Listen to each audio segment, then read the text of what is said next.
Welcome to Mariners Fan Central. What's up, Mariners Nation?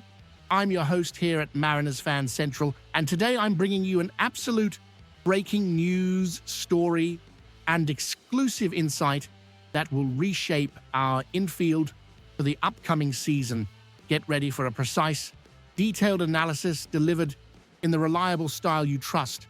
I know you're hungry for impactful moves, especially after a season that took us to the ALDS, pushing the Toronto Blue Jays to a decisive Game 7. The front office is actively looking to assemble an even more competitive roster, but as I've reported from behind the scenes, not every piece was guaranteed to stay. We secured the crucial return of Josh Naylor on a 5-year deal, guaranteeing power and stability. However, the inevitable happened at second base. The talented Jorge Polanco, who was nearing free agency, has signed a 2-year deal worth $40 million with the New York Mets, a report confirmed by ESPN's Jeff Passan. This news creates an immediate and strategic void at our second base for 2026. Given the thin free agent market for the position, our strategy, and I speak from extremely reliable internal sources, will be to seek a high-caliber replacement via trade. Forget about stopgaps. We are targeting athletes who can impact this team immediately and for the long term. The Mariners front office has 3 elite names on the trade negotiation table this winter, and I'm going to break down each one for you. This is the most expensive option, but also unequivocally the best. Ketel Marte, a familiar face to M's Nation, is the #1 target. He is under contract through 2030 with a player option for 2031. His $105 million contract is entirely reasonable for the level of production he brings. Marte, at 32, is coming off an all-star season in 2025, where he posted a .283 batting average and an .893 OPS. In 2024, he was even better with a .932 OPS. He is one of the premier infielders in baseball, offering a combination of contract longevity and immediate elite production. The exclusive insight: Arizona is desperate for pitching. That's where the Mariners hold a strategic advantage. We have enough depth in our farm system and young arms that make this trade absolutely feasible. Marte would be a transformative acquisition, locking down second base for years to come.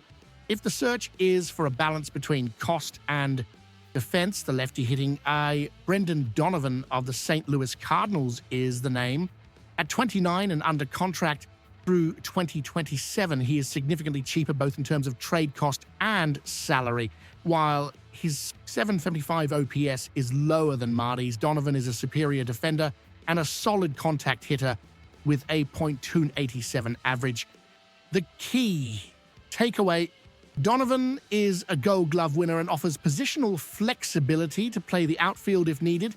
He represents the intelligent middle ground for the Mariners, an elite defender and a consistent contact bat who will not require a trade package that guts our core of young prospects. Continuing our analysis, the third option on the front office's radar represents a high-risk, high-reward bet, ideal for those seeking a short-term, lower financial impact solution. Brandon Lowe of the Tampa Bay Rays fits the profile of a rental option. He is guaranteed contractually only through the 2026 season and will not be expensive to acquire or maintain. At 31, Lowe is a 2-time All-Star, offering a solid blend of power and acceptable defensive ability.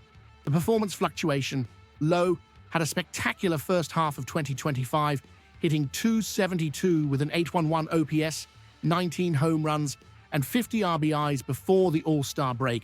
However, he slumped in the second half, hitting .230 with a .742 OPS over the final 50 games. His late-season offensive inconsistency and less spectacular defense make him the riskiest option, but also the cheapest. For the front office, he represents a piece that could explode while maintaining financial flexibility for 2027. Here is my objective analysis on what the Mariners should do. Ketel Marte, he is the best long-term option.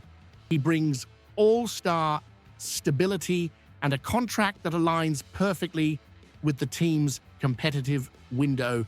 The prospect cost will be high, but it's worth it to solve second base for the rest of the decade. Brendan Donovan, he represents the ideal balance.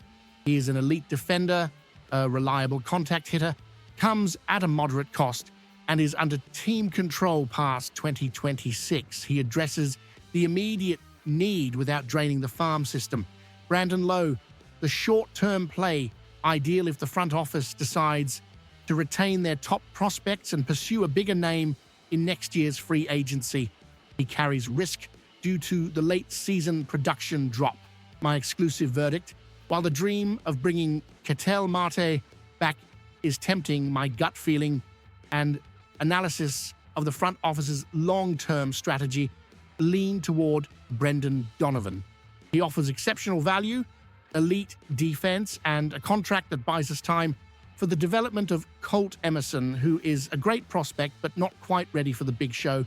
Donovan is the piece that stabilizes the infield and allows the team to maintain depth in pitching, which is the key to our ultimate success. True to the Blue fans, Jorge Polanco's departure to the Mets was an expected move, but the speed with which the front office identified 3 elite trade replacements shows that we are focused on winning now.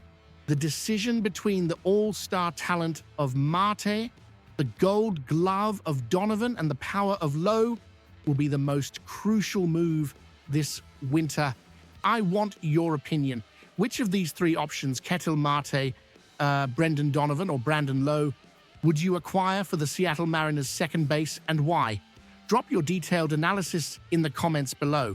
To avoid missing any breaking news, detailed analysis, and all the exclusive insights that only Mariners Fan Central brings you, subscribe to the channel and hit that notification bell. Here, the news arrives fast, and the analysis is always the most accurate. That's all for now, Mariners Nation. Stay tuned, because this winter is going to be hot for our team. See you in the next update. Go Ems!